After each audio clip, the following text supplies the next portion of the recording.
सुप्रभात बच्चों। आज आपको जो हिंदी व्याकरण में प्रश्न उत्तर लिखवाए गए हैं वे आपको गृह कार्य में करने हैं। अभी आपको पाठ पढ़ना है। पाठ 5 चल रहा है आपका। पाठ 5 में ये दूसरा मुख्य बिंदु है वचन। प्रत्येक वर्ष की भांति इस वर्ष भी सूरज कुंड हस्तशिल्प मेला लगा है।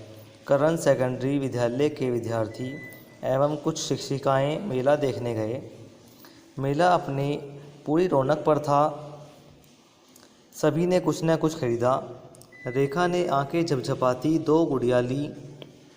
जतिन ने 4 खिलौने खरीदे। रूपा ने लकड़ी का हाथी खरीदा तो देव ने 3 मूर्तियां खरीदी। सिद्धार्थ ने मिट्टी के घोड़े खरीदे। महक को मोतियों के हार ने लुभाया। लक्की गांधी जी के 3 बंदरों को देखकर उन्हें खरीदने से अपने आप को रोक नहीं पाया। श्रीमती मलिक ने 2 पत्रिकाएं रखने हेतु हाथ से बना एक जूट का थैला खरीदा। ऊपर लिखे अनुच्छेद के रंगीन शब्दों को पढ़कर हम यह जान सकते हैं कि मेले में खरीदी गई वस्तुओं की संख्या 1 या 1 से अधिक है। जैसे एक हाथी, हार, थैला, अनेक गुड़ियाँ, मूर्तियाँ, बंदरों, पत्रिकाएं, घोड़े। इस प्रकार संज्ञा या सर्वनाम के जिस रूप से उसके एक या अनेक उसे वचन कहते हैं। वचन 2 प्रकार के होते हैं, एक वचन, बहुवचन। एक वचन शब्द के जिस रूप से उसके एक होने का बोध होता है उसे एक वचन कहते हैं। जैसे चाबी, कॉपी, किताब, मेज, सोफ़ा, रीति, टोपी, चूहा, हाथी, हार, बंदर, लड़की आदि। बहुवचन शब्द के जिस रूप से उसके एक से अधिक होने का बोध हो उसे बहुवचन कहते हैं। जैसे चाबियाँ, कॉपियाँ, किताबें, मेजें, सोफ़े, रीतियाँ, टोपियाँ, चूहे, लड़कियाँ आदि। विशेष सर्वनाम के भी वचन बदलते हैं। जैसे वह, वे, उसे, उन्हें, जैसा, जैसे, उसका, उनके, तू, तुम। आदर देने के लिए सदैव बहुवचन का प्रयोग होता है। जैसे माताजी सो रही हैं तो माताजी शब्द जो है वो एक आदर सूचक शब्द है, इसलिए वहाँ पे है नहीं आया, हैं आया है। हैं पे बिंदी लगी हुई है।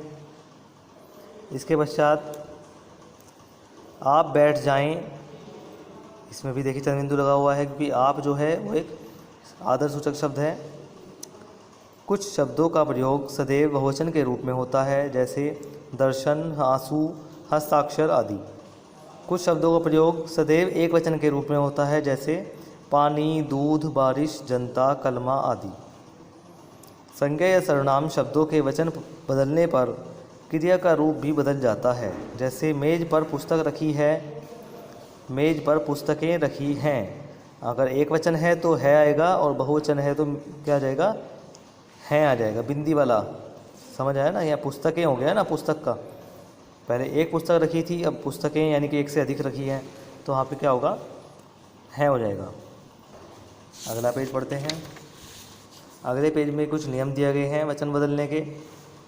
जैसे कि पुल्लिंग शब्दों के अंत में आ को ए में बदलकर, यदि शब्द के अंत में आ लगा हुआ है तो उसको हमें ए में बदलना है। जैसे बच्चा, बच्चा में लास्ट अंत में आ है तो बच्चे हो गया। कपड़ा, कपड़े, झगड़ा, झगड़े, घोड़ा, घोड़े, छाता, छाते, बेटा, बेटे।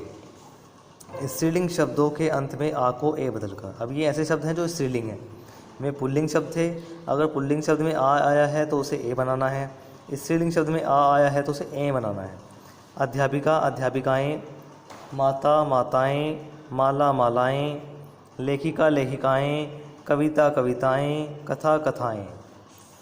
स्त्रीलिंग शब्दों के अंत में ए को ए में बदलकर बहन, बहनें, गाय, गायें, चादर, चादरें, सड़क, सड़कें, मेज, मेजें, आँख, आँखें। इसमें देखिए ध्यान देने वाली बात है कि इनमें सब में बहुवचन में बदलने के साथ साथ बिंदी भी लगाई जा रही है। इस बिंदी पे भी आपको ध्यान देना है।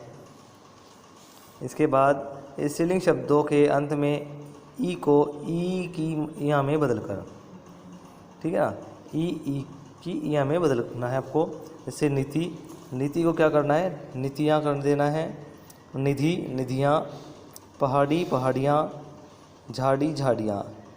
कहने का तात्पर्य है कि जो शब्द के अंत में जो भी मात्रा है, चाहे वो छोटी ई की हो चाहे वो बड़ी ई की हो, आपको उसको हमेशा छोटी ई की मात्रा ही बनानी है, जो बाद वाली मात्रा है। जैसे रीति, रीतियाँ। साड़ी, साड़ियाँ। गाड़ी, गाड़ियाँ। और नारी, नारियाँ। और उसमें यहाँ में जब आप यहाँ लगाओगे तो उस पर चंद्रबिंदु भी आएगा। चंद्रबिंदु हमेशा आ के डंडे के ऊपर आएगा। इसमें अंत में चंद्रबिंदु लगाकर, जैसे कि चूहिया एक वचन है, बहुवचन जब बनाएंगे तो चूहियाँ हो जाएगा, बहुत सारी चूहियाँ। जैसे गुड़िया, गुड़ियाँ। चिड़िया एक वचन है और बहुवचन होगा चिड़ियाँ। बुढ़िया, बुढ़ियाँ। सिर्फ चंद्रबिंदु लगाने से वो एक वचन से बहुवचन में परिवर्तित हो जाता है।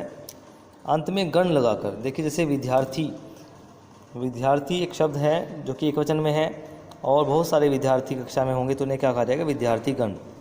अतिथि जैसे मेहमान होता है, अतिथि गण हो जाएगा अगर बहुत सारे आ जाएं। अधिकारी, अधिकारीगण। अध्यापक, अध्यापक गण। तो इसमें गण लगाकर हुआ है। विशेष, कुछ शब्द संज्ञा शब्दों के एक वचन और बहुवचन। एक घर, चार घर। एक हाथी, चार हाथी। एक पेड़, चार पेड़ आदि। इस तरह से भी कुछ शब्द मिलते हैं जिनमें आगे हम क्या लगाते हैं, संख्या लिख देते हैं। ठीक है, ये इसका पठन कार्य पूर्ण हो चुका है। अगली वीडियो में इस पाठ के हम आपको पेज संख्या 35 का कार्य कराएंगे। धन्यवाद।